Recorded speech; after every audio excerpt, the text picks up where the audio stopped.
Hello दोस्तों, मैं अंकित सिंह स्वागत करता हूं हमारे YouTube चैनल आचार क्लासेस फॉर यू में। दोस्तों, जैसा कि बायो का पेपर 27 तारीख को है, तो हम अपनी तैयारी बहुत ही स्पीड से कर रहे हैं, जोर शोरों से। ठीक है, तो मैं आपके लिए आज नया सेशन लेके आया हूं, जिसमें हम पढ़ेंगे स्वतंत्र अभिवहन का नियम। क्या स्वतंत्र अभिवहन का नियम? पिछली क्लास में मैंने इसको थोड़ा सा बताया होगा, लेकिन मैं फिर से इसको रिवीजन कर रहा हूं। स्वतंत्र अभिवहन के नियम के बाद हम पढ़ेंगे त्रिसंकरण। त्रिसंकरण ज्यादा इंपॉर्टेंट नहीं है, वो त्रिसंकरण केवल आपसे डिफिनीशन के तौर पर पूछा जा सकता है, बस कि त्रिसंकरण क्या है या फिर त्रिसंकरण को समझाइए। ठीक है, उसके बाद हम पढ़ेंगे मेंडल की सफलता के कारण। क्या पढ़ेंगे? मेंडल की सफलता के कारण। उसके बाद फिर हमारा होगा मेंडल के द्वारा जो 7 लक्षण थे, वो लक्षण कौन कौन से थे। चलिए समझते हैं, स्वतंत्र अभिवहन का नियम की शुरुआत करते हैं। देखिए बच्चों, स्वतंत्र अभिवहन का नियम की शुरुआत करेंगे तो बेटा, जैसे हमने आपको बताया था कि हमने जब द्विसंकरण कराया था, क्या कराया था? द्विसंकरण कराया था बच्चों। ठीक है, द्विसंकरण कराया था, तब हमको प्रथम पीढ़ी में जो फर्स्ट F1 पीढ़ी थी, उसमें हमको ये लक्षण देखने को मिला था, यानी कि जो जीन प्रारूप था वो ये था। 100% सभी में क्या कैसा था जीन प्रारूप? जीन प्रारूप यानी कि जो जीन था वो सभी में ऐसे पाए गए थे। ठीक है, ये जीन सब में पाए गए थे, ये चारों। ठीक है, सब में जीन की संरचना कैसी थी? ऐसी थी। अब देखते हैं उसके बाद, जैसी बेटा इस F1 पीढ़ी का जो F1 पीढ़ी होगी, इनके मध्य में संकरण कराया गया, यानी इसके और इसके मध्य में संकरण कराया गया, क्रॉस कराया गया, तो होता क्या है कि ये जो नए ये जो जीनों की दो विपरीत लक्षण वाले जीन हैं, ये अलग अलग युग्मकों में जाकर, क्या अलग अलग युग्मकों में जाकर नए नए संयोग बनाते हैं। क्या करते हैं? नए नए संयोग बनाते हैं। इससे होता क्या है कि जो नए संयोग बनेंगे बच्चों, वह नए नए लक्षण को दर्शाएंगे। क्या करेंगे? नए नए लक्षण को प्रदर्शित करेंगे। जैसे समझते हैं, इनका जो संयोग बना, मान लीजिए बेटा कैपिटल आर और स्मॉल वाई वाई बन गया। ठीक है, तो कैपिटल आर जो दर्शा रहा है, गोल होने को दर्शा रहा है, यानी कि किसका प्रभावित क्या प्रभावित इसमें? गोल होगा। अगर कैपिटल आर है तो गोल होगा, और डबल स्मॉल आई है तो क्या होगा? डबल स्मॉल वाई है, सॉरी, क्या डबल स्मॉल वाई बच्चों, तो क्या होगा? हरा होगा। तो ये बताइए, इस प्रकार जो नए नए युग्मक बन रहे हैं, वो क्या कर रहे हैं? वह एक नए नए संयोग बना रहे हैं बच्चों। क्या बना रहे हैं? नया नया संयोग बना रहे हैं। तो हम इस प्रकार कह सकते हैं कि जब जो दो या दो से अधिक तुलनात्मक लक्षणों में बीच क्रॉस कराया जाता है, तो जो नए युग्मक बनते हैं वह नया नया संयोग बनाते हैं, और प्रत्येक युग्मक में उपस्थित जीन अपना अस्तित्व बनाए रखने के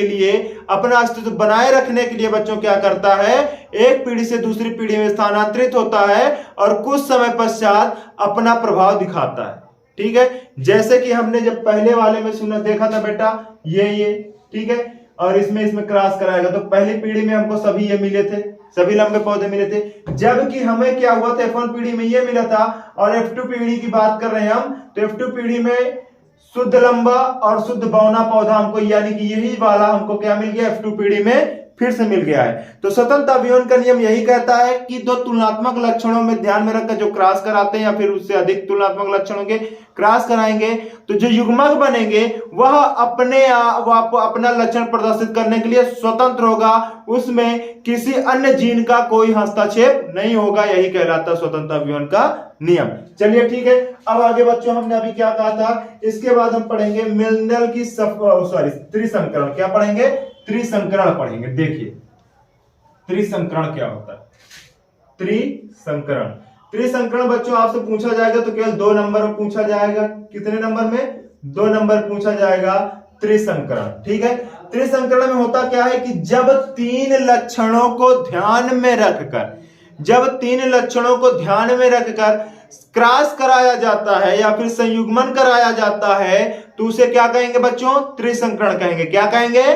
त्रिसंकरण कहेंगे। जब 3 तुलनात्मक लक्षणों को ध्यान में रखकर क्रॉस कराया जाए या फिर संयोजन कराया जाए, तो उसे कहते हैं त्रिसंकरण। जैसे कि हम ले लें यहां पे एक पौधे का आकार वाला, ठीक है, पौधे का आकार वाला हो गया, और फल का आकार वाला हो गया, और फल के कलर वाला हो गया। तो जरा हमसे ये होता है, ये फल के कलर के जीन है, ये फल के आकार के और ये पौधे के आकार का, ठीक है। और इसका तुलनात्मक क्या होगा, स्मॉल टी, स्मॉल आर, ठीक है, और स्मॉल वाई, ठीक है।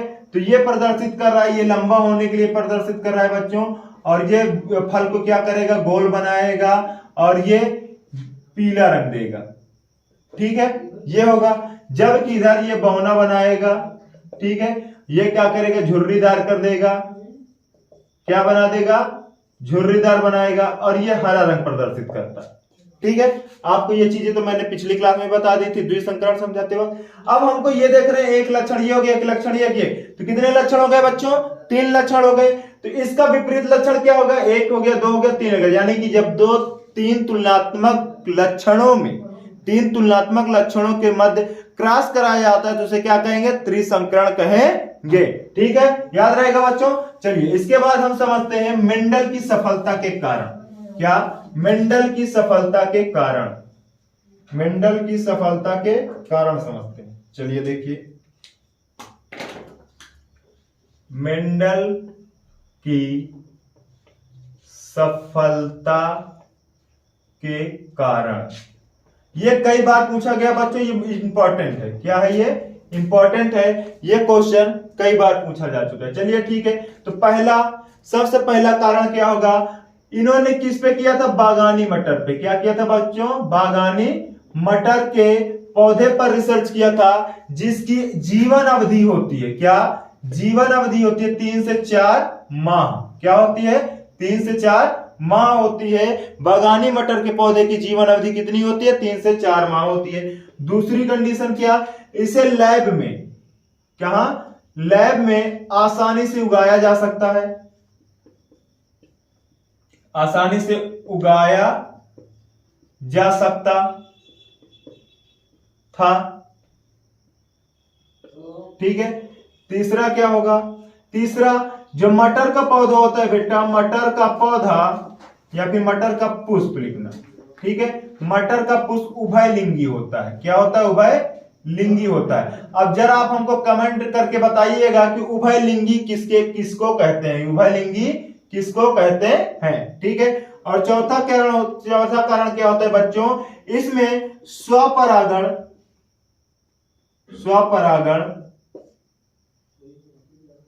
तथा कृत्रिम परपरागण आसानी से कराया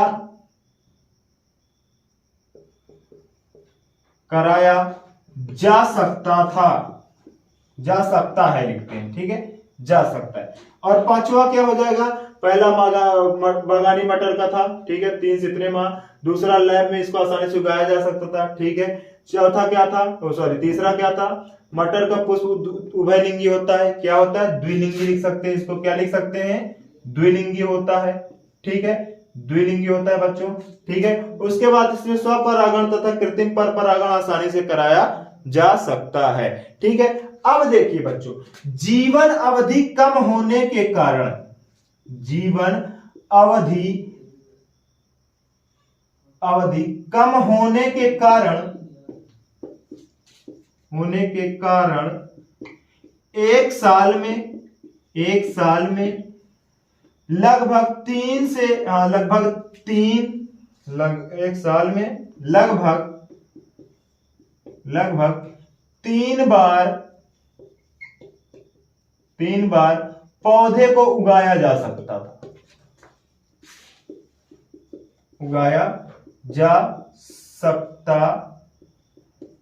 था, ठीक है। अब एक साल में अगर किसी पौधे को बच्चों हम लोग 3 बार उगा सकते हैं, तो 3 बार उगाने के साथ साथ तो हमको यह ध्यान में देना कि अगर एक पौधे को अगर साल में 3 बार उगा रहे हैं, तो अगर जो व्यक्ति उसका परीक्षण कर रहा है तो वह एक साल में उसके 3 पीढ़ी को देख सकता है।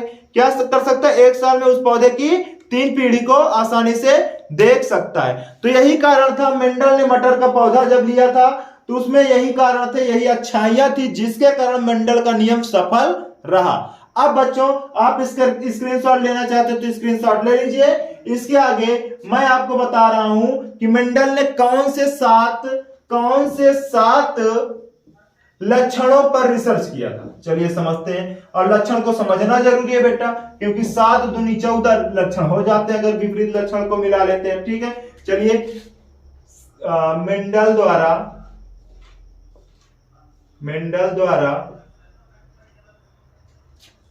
खोजे गए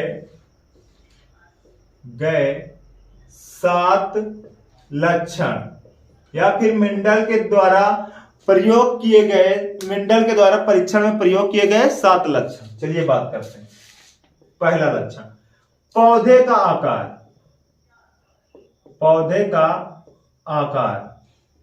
क्या होगा बच्चों? पौधे का आकार। अब पौधे का आकार में 2 आकार होते हैं, लंबा तथा बौना। क्या होगा? लंबा तथा बौना होगा। ठीक है, ये तथा लगा लेते हैं, या फिर हम क्या करते हैं, यहां पे लाइन खींच लेते हैं, इसको ऐसे कर लेते हैं। ठीक है, इसको ऐसे ऐसे। ठीक है, देखिए पौधे का आकार, तो पौधा लंबा होगा या फिर बौना होगा। ठीक है, उसके बाद आता है बच्चों, उसके बाद आता है फल का आकार। क्या आता है? फल का आकार। ध्यान रहे बच्चों, ये सीक्वेंस में हो, जरूरी नहीं है कि ये सीक्वेंस में होना चाहिए। फल का आकार गोल होगा, और दूसरे फल का आकार हो सकता है झुर्रीदार। क्या हो सकता है? झुर्रीदार। उसके बाद तीसरा लक्षण क्या था बच्चों? फल का रंग। क्या था? फल का रंग। फल का रंग या तो इन्होंने क्या लिया था? पीला लिया था, तथा क्या लिया था? हरा लिया था। ठीक है, उसके बाद चौथा क्या था? चौथा था फली का रंग। फली का आकार ले लेते हैं। ठीक है, फली का आकार। ठीक है बच्चों, तो फली का आकार में इन्होंने क्या किया था बच्चों? इन्होंने क्या किया था? फली के आकार में फूला हुआ तथा संकुचित था। क्या हुआ था? फूला हुआ तथा संकुचित, यानी कि सिकुड़ी हुई फली जिसमें पाई जाती है उसको कहते हैं। ठीक है, अब 5वें की बारी आती है बच्चों। तो 5वां जो हमारे पास था वो था पुष्प की स्थिति। क्या थी? पुष्प की स्थिति। क्या थी बच्चों? पुष्प की स्थिति। ठीक है, पुष्प की स्थिति में होगा अक्षीय। क्या होगा? अक्षीय स्थिति, तथा दूसरी स्थिति क्या होगी? शीरस्थ। क्या होगी बच्चों? पुष्प की स्थिति में एक होगी अच्छी, तथा ये दूसरी होगी शीरस्थ। क्या होगी? शीरस्थ, यानी कि जो टहनी पे कहीं भी पुष्प खिल जाता है, और एक पुष्प होगा जो मुख्य जो तना होगा उसके अक्ष पे खिलेगा। ठीक है, तो उसे क्या कहेंगे? अच्छी कहेंगे। ठीक है, उसके बाद बच्चों हमारा छठा वाला जो था वो यह था कि बीज का आकार, यानी कि क्या था? बीज का आकार। क्या था? बीज का आकार, यानी कि बीज का आकार में अगर हम बात करें तो फल का आकार समझ सकते हैं और फल का रंग को समझ सकते हैं। अब हमारा था फली का रंग। क्या होता है बच्चों?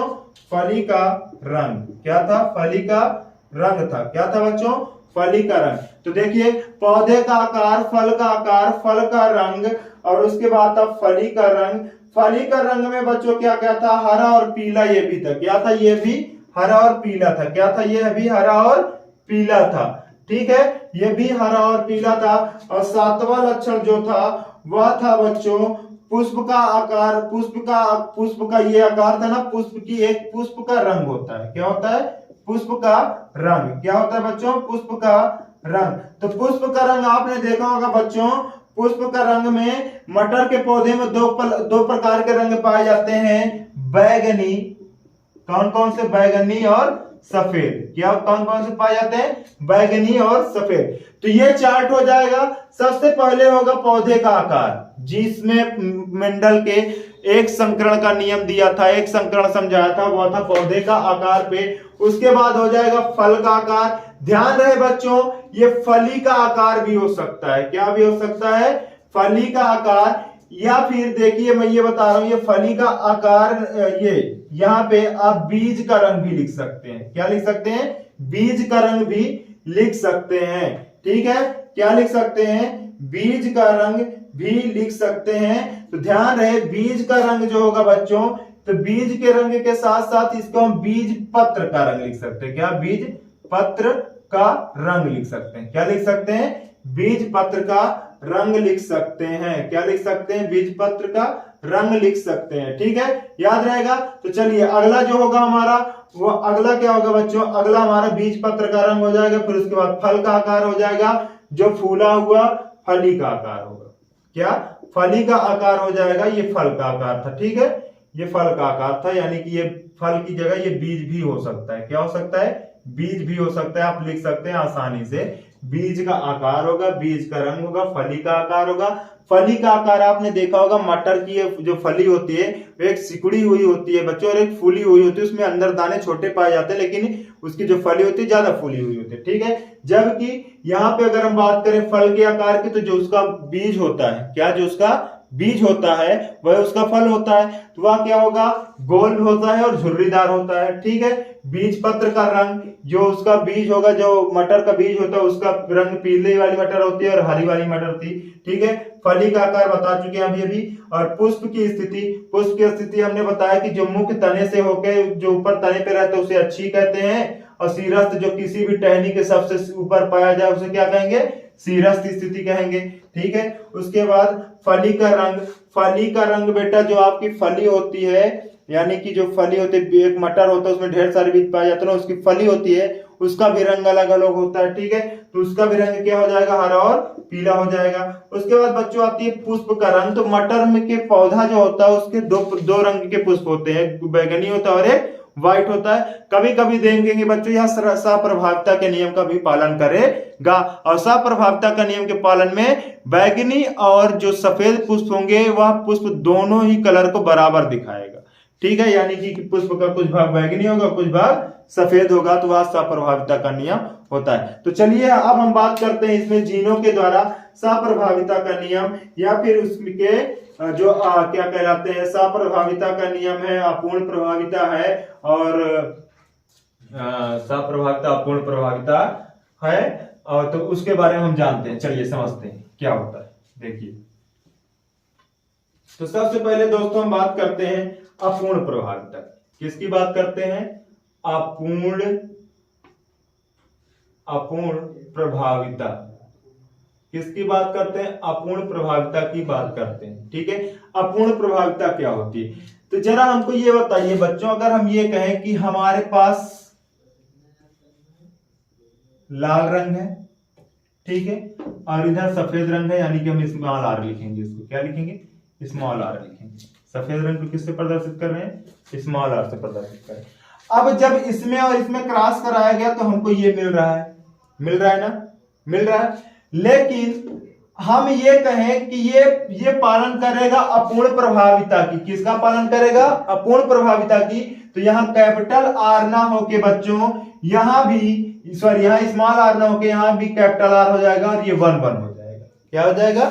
1 1 हो जाएगा, क्योंकि हमको ये दिखाना है कि दोनों ही क्या कर रहे हैं, दोनों भी में से किसी का भी प्रभाव पूर्ण नहीं है। तो देखिए ये दोनों मिल जाएंगे बच्चों, और मिलकर आर डैश और आर आर डैश का निर्माण कर लेंगे। और ये कलर जो होगा ये लाल था। क्या था? ये लाल था, ये सफेद था। क्या था? ये सफेद था। ठीक है, जब इसका निर्माण हुआ तो ये गुलाबी रंग बनाएगा। क्या बनाएगा? गुलाबी रंग बनाएगा। क्या बनाएगा बच्चों?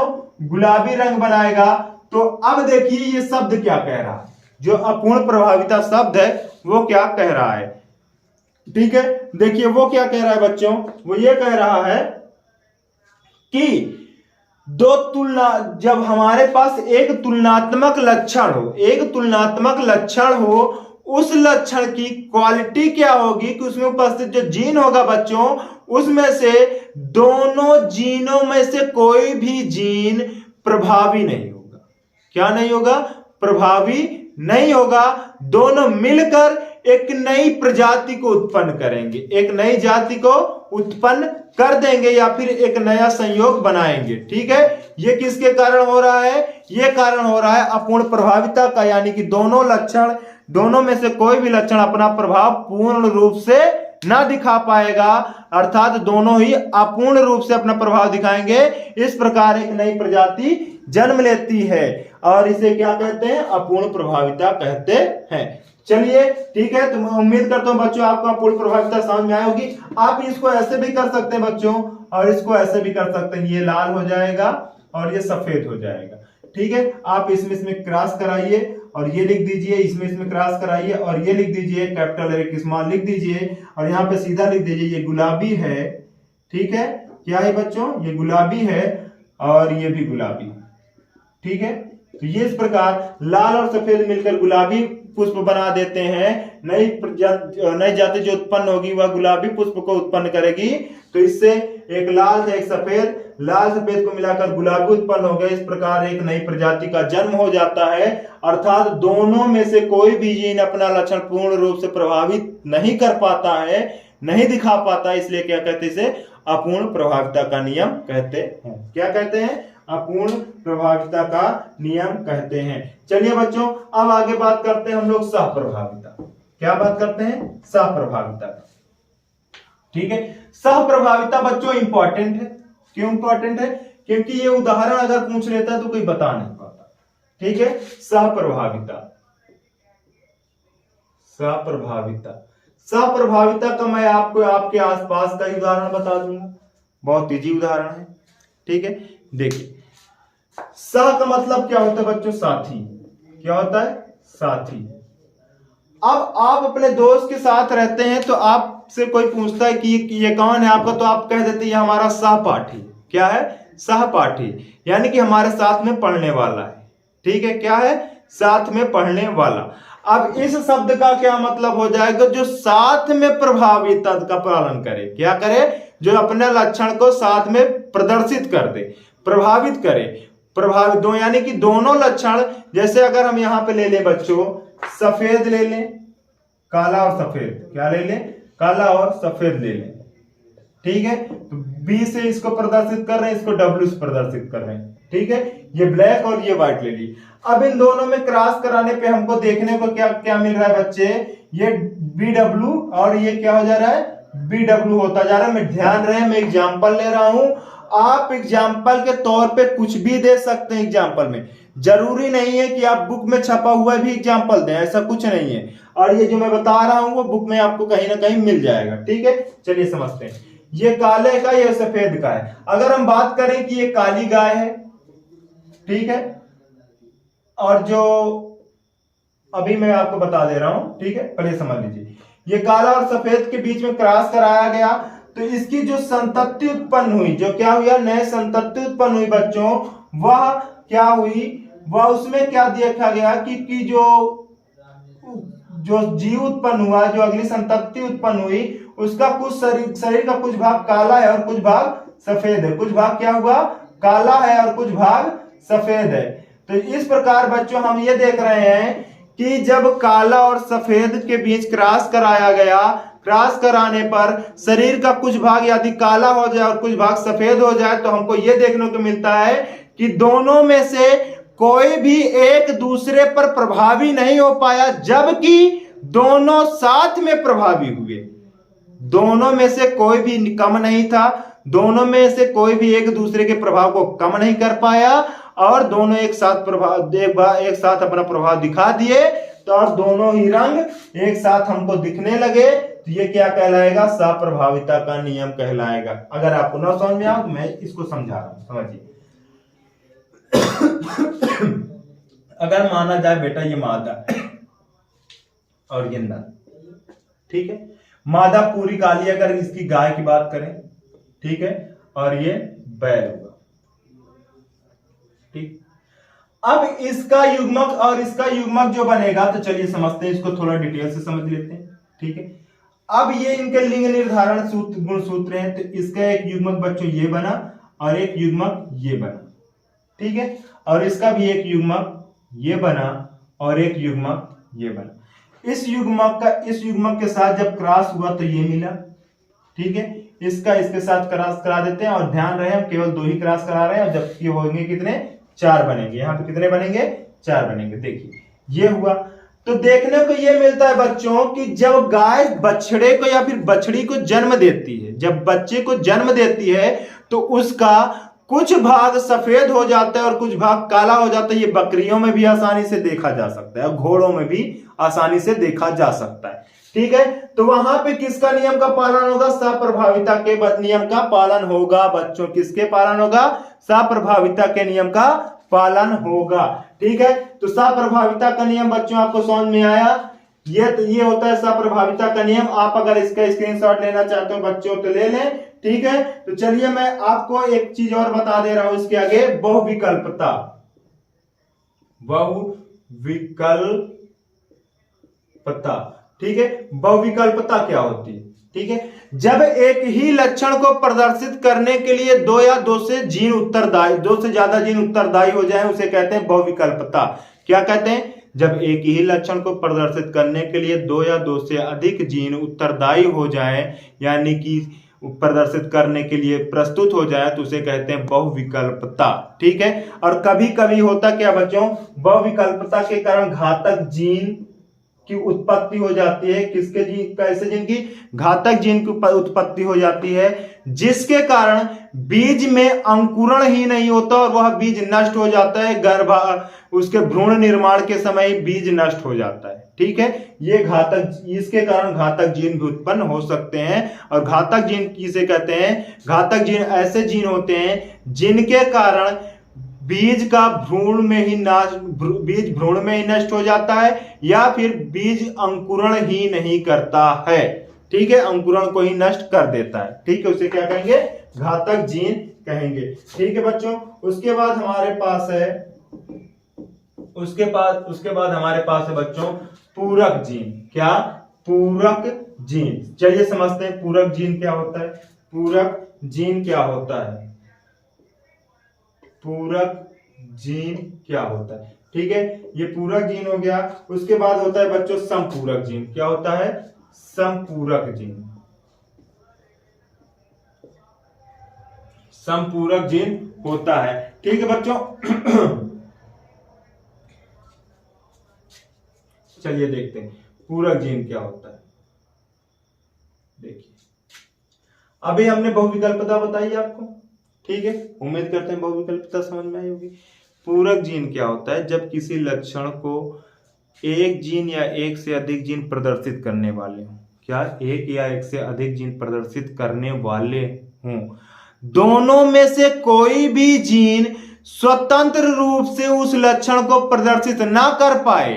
क्या? स्वतंत्र रूप से उस लक्षण को प्रदर्शित करने में सक्षम ना हो, उसे कहते हैं पूरक जीन। क्या कहते हैं? पूरक जीन। यानी कि अगर एक लक्षण को प्रदर्शित करने के लिए दो जीन हैं, तो दोनों जीन साथ मिलकर ही, क्या? दोनों जीन साथ मिलेंगे तभी लक्षण को प्रदर्शित कर पाएंगे, अर्थात नहीं कर पाएंगे। क्या? अगर मिलेंगे दो जीन एक साथ तभी उस लक्षण को प्रदर्शित कर पाएंगे अथवा नहीं कर पाएंगे। यह कहलाता है पूरक जीन। यानी एक आगे चलेगा तो दूसरा उसके पीछे करके चलेगा। अगर एक आगे नहीं चला तो दूसरा भी लक्षण को प्रदर्शित नहीं करेगा। इस प्रकार पूरक जीन होता है कि एक जीन लक्षण प्रदर्शित करने के लिए जाता है तो दूसरा लक्षण प्रदर्शित कर देता है। ठीक है, उसे क्या कहते हैं? पूरक जीन कहते हैं। अब संपूरक जीन क्या होता है बच्चों? संपूरक जीन क्या होता है? ठीक है, संपूरक जीन क्या होता है? देखिए इसमें होता क्या है। देखिए इसमें होता क्या है बच्चों, जब जीन क्या होते हैं, जीन दो स्वतंत्र जीन होते हैं। क्या होते हैं बच्चों? दो स्वतंत्र जीन होते हैं। क्या कहते हैं? दो स्वतंत्र जीन होते हैं। ठीक है, दो स्वतंत्र जीन होते हैं जो किसी लक्षण को प्रदर्शित करते हैं। क्या करते हैं? किसी लक्षण को प्रदर्शित करते हैं, उसे कहते हैं। होता क्या है इसमें बच्चों कि इसमें होता क्या है कि इसमें पारस्परिक क्रिया होती है, जिससे नई संतति जो उत्पन्न होगी। क्या होगी बच्चों? इसमें पारस्परिक दो स्वतंत्र जीन होंगे। क्या होंगे? दो स्वतंत्र जीन होंगे। ये क्या करेंगे बच्चों? ये अपना अपना लक्षण प्रदर्शित करेंगे। इतना याद रखना, अगर कोई भी जीन है बच्चों तो अपना अपना लक्षण प्रदर्शित करेगा। अपना अपना लक्षण प्रदर्शित करने के लिए स्वतंत्र होंगे। तो ये जब अपना अपना लक्षण प्रदर्शित करेंगे तो इनके संयोग से नए लक्षण आएंगे। क्या आएंगे? नए लक्षण प्रदर्शित करेंगे होंगे, उन्हीं के कहेंगे संपूरक जीन। क्या कहेंगे? संपूरक जीन। या फिर आप ये कह सकते हैं दो स्वतंत्र जीनों का मिलकर एक नया लक्षण प्रदर्शित होता है, उसी हम कहते हैं संपूरक जीन या फिर संपूरक लक्षण कहेंगे। दो विपरीत या फिर तुलनात्मक या फिर स्वतंत्र लक्षण प्रदर्शित स्वतंत्र जीन होंगे जिनके मिलने से एक नया लक्षण प्रदर्शित होगा, वही कहलाएगा संपूरक जीन। क्या कहलाएगा बच्चों? संपूरक जीन कहलाएगा। चलिए ठीक है, तो यहाँ पे खत्म होता है। उसके बाद बच्चों हम आपके स्टार्ट कर देते हैं रुधिर वर्गों की वंशागति। क्या स्टार्ट करते हैं? रुधिर वर्गों की वंशागति। ठीक है, रुधिर वर्गों की वंशागति स्टार्ट करते हैं। चलिए देखिए, रुधिर वर्गों की वंशागति क्या होती है? वंशागति। ठीक है, वंशागति। ठीक है, तो आप बताइए बच्चों, रुधिर वर्ग आपको पता है या नहीं? रुधिर वर्ग आपको पता है या नहीं? हमारे अगर आपको पता है तो आप कमेंट में यस कर दीजिएगा। अगर नहीं पता है तो मैं आपको समझा दे रहा हूं, जरा बारीकी से समझिएगा, ये इंपॉर्टेंट है। ठीक है, चलिए देखिए, रुधिर वर्गों की वंशागति क्या होती है। रुधिर वर्गों, सबसे पहले हम जानते हैं रुधिर वर्ग की खोज किसने की थी? रुधिर वर्ग की खोज किसने की थी? 1902 में लैंड स्टीनर ने की थी। क्या बच्चों? किसने? लैंड स्टीनर ने की थी। किसने? लैंड स्टीनर ने रुधिर वर्ग की खोज की थी। इन्होंने क्या बताया था? इन्होंने बताया कि मानव के रुधिर में, मानव के बच्चों रुधिर में, मानव के रुधिर में 4 प्रकार, या फिर मानव के रुधिर 4 समूह में होते हैं। ठीक है, या फिर मानव के रुधिर के 4 समूह में बांटा गया है। ठीक है, देखिए, समूह ए, समूह बी, समूह ए बी तथा समूह ओ। अब ये बताइए, समूह ए को ए ही क्यों कहा गया? समूह ए को ए ही क्यों कहा गया? चलिए समझते हैं। ठीक है, इसको मिटा रहा हूं। अब हम रुधिर वर्ग जो होता है उसको ध्यान से समझ रहे हैं। देखिए, अब हम बात कर रहे हैं बेटा, लैंड स्टीनर ने क्या किया था? ठीक है, लैंड स्टीनर ने क्या किया था 1902 में। ठीक है, लैंड स्टीनर ने जब मानव के रक्त को देखा तो उसके कुछ रक्त की कोशिकाएं जो थी उस पर कुछ ऐसा फिगर मिला। ठीक है, कुछ मनुष्यों में कुछ ऐसा मिला, और कुछ में कैसा मिला? कुछ में ऐसा मिला। ठीक है, और कुछ में कैसा मिला? कुछ में ये दोनों मिलने लगे। ठीक है, ये देखिए, ये दोनों पाए जाने लगे। ठीक है, तो इन्होंने क्या किया भैया? अब एक प्रकार और बच रहा है। कुछ ऐसे रक्त की कणिकाएं थी जिनमें कुछ भी नहीं पाया जाने लगा, ना ये संरचना थी, ना ये थी, ना दोनों थी। दोनों में से कोई, दोनों संरचना में से कोई थी नहीं। उन्होंने इसको नाम दिया प्रतिजन। क्या नाम दिया बच्चों? प्रतिजन नाम दिया। क्या नाम दिया? प्रतिजन। अब ध्यान रहे, अगर इसको आप ध्यान से देखेंगे बेटा और इसको ऐसे बनाएंगे तो ये ए के आकार का है। किसके आकार का है? ए के आकार का है। तो उन्होंने जिसमें ये टोपी जैसी संरचना पाई जाने लगी, यानी कि ट्रायंगल की कैप जैसी संरचना पाई जाने लगी, उन्होंने इसको प्रतिजन ए कह दिया। क्या कह दिया? प्रतिजन ए। और जिसमें ऐसी संरचना पाई जाने लगी, ये संरचना पाई जाने लगी, लैंड स्टीनर साहब ने इनको प्रतिजन बी बोला। क्या बोला? प्रतिजन बी बोला। क्या बोला बच्चों? प्रतिजन बी। अब इसको प्रतिजन ए बोला, ठीक है, और इसको प्रतिजन बी बोला। क्या बोला? प्रतिजन ए बोला और प्रतिजन बी बोला। ठीक है, तो हुआ क्या कि भैया इसमें ए तथा बी दोनों प्रेजेंट है। ठीक है, ए तथा बी दोनों प्रतिजन उपस्थित हैं। ठीक है, अब इसमें क्या हुआ? इस वाले की बात करें, इसमें कोई प्रतिजन नहीं, कोई प्रतिजन नहीं। ठीक है, याद रखिएगा, ध्यान से समझिए। मैं आपको बहुत ही शॉर्ट तरीका बता रहा हूं, इससे आप जिंदगी में कभी भी, जीवन में कभी भी भूलेंगे ही नहीं कि रक्त समूह की वंशागति कैसे होती है और रक्त समूह का निर्धारण कैसे होता है। ठीक है, और रक्त समूह वास्तव में होता क्या है। देखिए लैंड स्टीनर ने इसको नाम क्या दिया, प्रतिजन ए, प्रतिजन बी और प्रतिजन ए बी दिया। ठीक है, तो अब लैंड स्टीनर ने क्या बोला था कि मानव शरीर में केवल 2 प्रकार के प्रतिजन पाए जाते हैं, अल्फा ए और अल्फा बी। ठीक है, अल्फा ए और अल्फा बी। ठीक है, ये प्रतिजन थे। ठीक है बच्चों, क्या थी ये, प्रतिजन थे। और हमने क्या बताया कि अगर कोई कोशिका है जो हमारी रुधिर कोशिकाएं होती हैं, उसमें ऐसी संरचना पाई जाएगी जो ए के आकार के दिखेगी तो वहां प्रतिजन ए उपस्थित होगा, और जो बी के आकार के दिखेगी, आधा डी के आकार के दिखेगी, उसमें प्रतिजन बी पाया जाता है। क्या पाया जाता है, प्रतिजन ई। और जिसमें दोनों होता है उसमें दोनों प्रतिजन पाएंगे, ए अथवा 2 प्रतिजन, दोनों प्रतिजन पाए जाएंगे। ठीक है, अब देखिए, अब एक रक्त समूह ऐसा होता है जिसमें कोई प्रतिजन नहीं पाया जाता।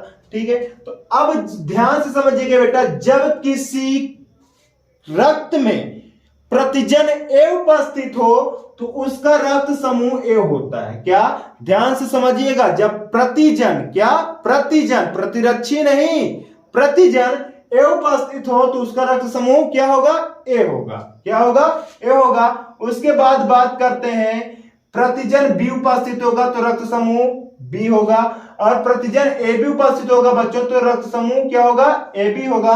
और जब कोई प्रतिजन उपस्थित होगा तो वहां शून्य लिखेंगे, और शून्य को हम क्या कहेंगे, ओ कहेंगे। क्या कहेंगे, रक्त समूह ओ कहेंगे। तो इतनी बात आपको समझ में आई कि रक्त समूह क्या होता है, समझ में आ गया कि किस प्रकार रक्त समूह का निर्धारण हो गया, कि रक्त समूह ऐसे पहचानेंगे। ठीक है, उसके बाद देखिए, उसके बाद इनके बाद आए वीनर साहब। कौन आया, वीनर साहब आए। वीनर साहब ने क्या किया, वीनर साहब ने आरएच फैक्टर की खोज की। किसकी खोज की थी बच्चों, आरएच फैक्टर को, जिसे हम कहते हैं आरएच समूह। क्या कहेंगे, आरएच समूह। अब ध्यान दीजिएगा, वीनर साहब ने क्या किया, बहुत से रिसेसिव बंदर दिखे, मंकी दिखे, जिन पर इन्होंने रिसर्च किया और इन्होंने देखा कि एक के साथ साथ उन बंदरों में जो उनकी कोशिकाएं थी, कुछ ऐसी संरचना भी पाई जा रही है। ठीक है, उनकी कोशिका के जो भित्ति थी उसके ऊपर कुछ ऐसी संरचना भी पाई जाने लगी। ठीक है, और इसी का नाम दे दिया आरएच। क्या नाम दे दिया, आरएच। आरएच नाम क्यों पड़ा, क्योंकि रिसेसिव बंदर थे। क्या थे, रिसेसिव बंदर थे।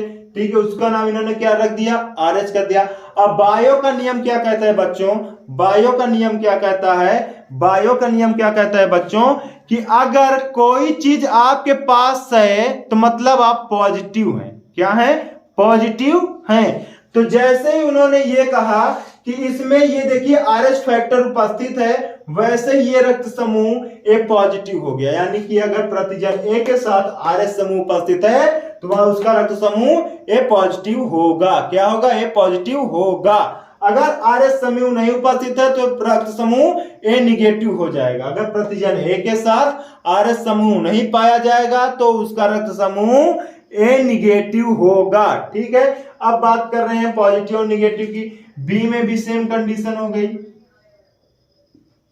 ये आरएच फैक्टर पाए जाने लगे। ठीक है, ये क्या थे, आरएच फैक्टर थे, तो ये भी ए बी पॉजिटिव हो गया।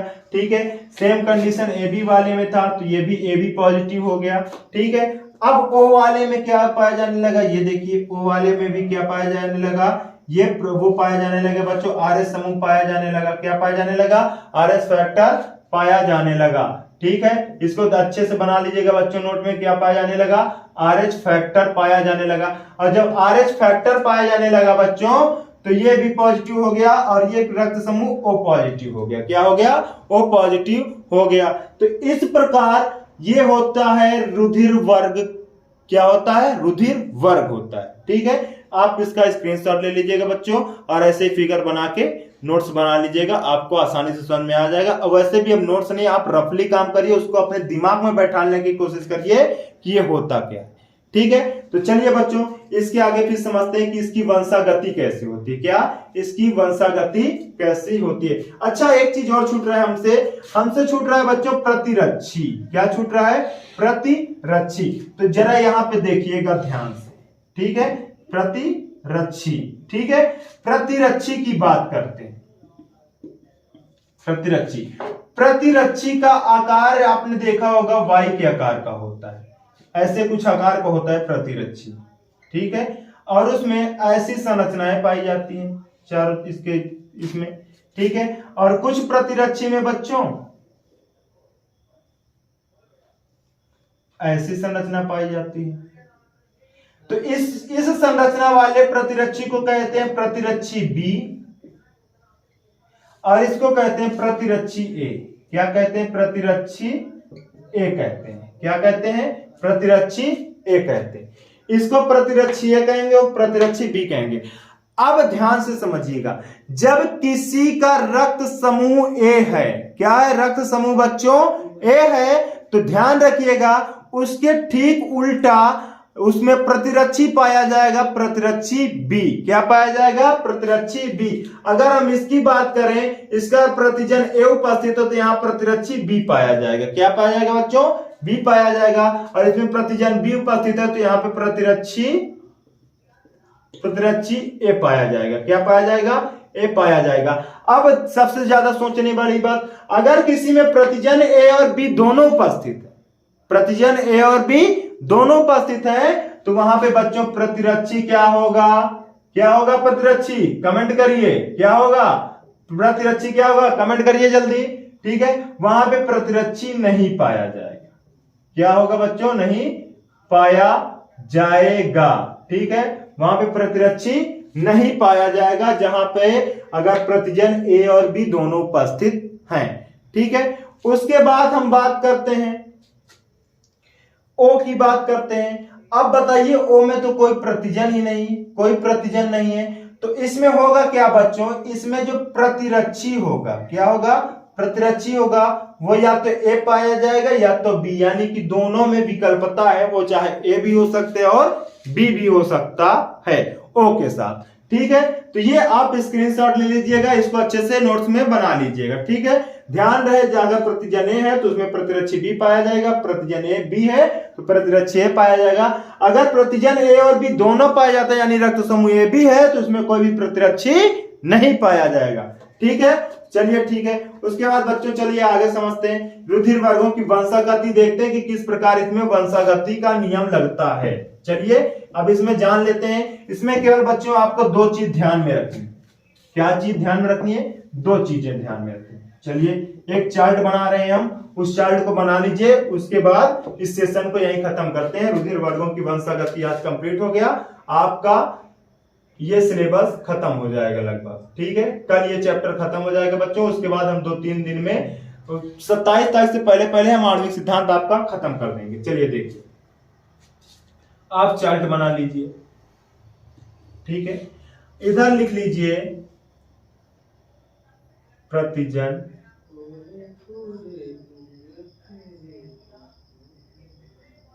ठीक है।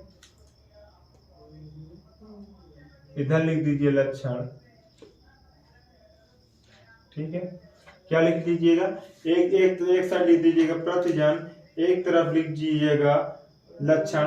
लक्षण की जगह बच्चों आप लिख सकते हैं इसमें, एक सेकेंड, आप यहाँ पे पहले ऐसे नंबर लिख लीजिए, सीरियल नंबर लिख लीजिए, ठीक है। सीरियल नंबर के बाद आप लिखिए यहाँ पे जीन प्रारूप। क्या लिखिए? जीन प्रारूप लिख लीजिए, ठीक है। जीन प्रारूप के बाद आप बच्चों लिख लीजिएगा जीन का स्वभाव। इसको थोड़ा सा यहाँ बड़ा लिखना पड़ेगा, तो इसको यहाँ से यहाँ कर लीजिए, ठीक है। यहाँ पे हम लिखेंगे जीन स्वभाव, जीन स्वभाव, जीन स्वभाव। जीन स्वभाव के बाद देखिए क्या होगा, ठीक है। जीन स्वभाव के बाद होगा रुधिर वर्ग, ठीक है, रुधिर वर्ग। जीन स्वभाव के बाद रुधिर वर्ग। देखिए अगर सीरियल नंबर 1 की बात की जाए, किसकी बात की जाए? Serial number 1। अगर किसी के माता का एंटीजन ए है, ठीक है, और पिता का भी एंटीजन ए है, ठीक है, माता और पिता दोनों का एंटीजन ए है, तो क्या होगा? तो ये कैसे हो जाएंगे? समयुग्मी जी हो जाएंगे। ये हो जाएगा समयुग्म जी तथा प्रभावी। क्या हो जाएगा? तथा प्रभावी हो जाएगा। तो अगर ए और ए मिलेंगे बच्चों तो क्या बनेगा, ए बनेगा। और उसके बाद फिर देखिए ए और अगर माता का ए है और पिता का ओ हो गया, ए है और एंटीजन ए और एंटीजन ओ हो गया, तो ये हो जाएगा बच्चों विषम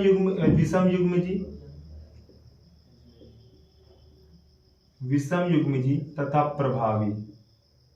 क्या हो जाएगा, विषम युग्मजी तथा प्रभावी। तो यहाँ पे किसका प्रभाव होगा, ए होगा। वहां पे भी क्या सा होगा, रक्त समूह फिर से ए पाया जाएगा। यहाँ पे दूसरा नंबर था, क्या था बच्चों, दूसरा नंबर था। ठीक है, उसके बाद हम तीसरे नंबर की बात करते हैं। तीसरे नंबर में अगर एंटीजन बी है, क्या है, एंटीजन बी है और फिर एंटीजन बी है, ठीक है, तो ये भी हो जाएगा समयुग्मजी।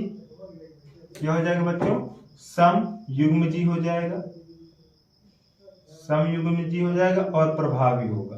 क्या होगा, प्रभावी होगा। ठीक है, समयुग्मजी और प्रभावी होगा, तो यहाँ पर रक्त समूह क्या हो जाएगा, बी हो जाएगा। क्या हो जाएगा बच्चों, बी हो जाएगा। ठीक है, उसके बाद बात करते हैं चौथे नंबर की।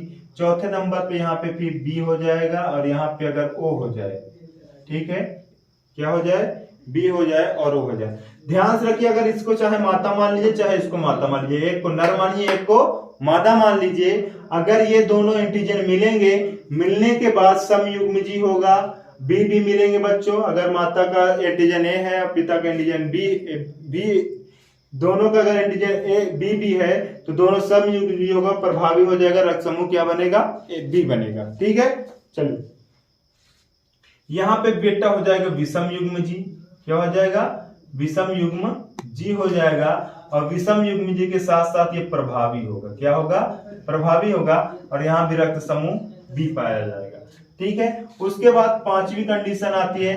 पांचवी कंडीशन में अगर एंटीजन ए और एंटीजन बी मिल जाए, क्या, एंटीजन ए और एंटीजन बी मिल जाए, तब देखिए क्या होता है। क्या होता है, एंटीजन ए और बी मिल जाए तो यहाँ पे सह-प्रभावी हो जाएगा। क्या हो जाएगा बच्चों, सह-प्रभावी हो जाएगा, यानी कि सह-प्रभाविकता नियम का पालन होगा और रक्त समूह ए बी हो जाएगा। क्या हो जाएगा, रक्त समूह ए बी हो जाएगा।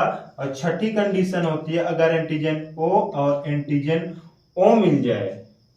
क्या हो जाए, एंटीजन ओ और एंटीजन ओ मिल जाए तो यहाँ पे हो जाएगा समयुग्मजी।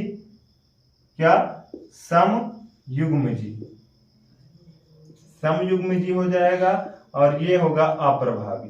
क्या होगा, अप्रभावी होगा बच्चों, और अप्रभावी होने के कारण इसका रक्त समूह ओ ही पाया जाएगा। क्या पाया जाएगा, ओ ही पाया जाएगा। तो बच्चों इसमें आपको एक कॉमन चीज दिखी होगी। क्या दिखी होगी, कि जहां कहीं भी अगर ए है या फिर बी है, ठीक है, ए है या फिर बी है, तो ये अपना प्रभाव दिखा रहा है। क्या दिखा रहा है, अपना प्रभाव दिखा रहा है। ये भी क्या कर रहा है, अपना प्रभाव दिखा रहा है।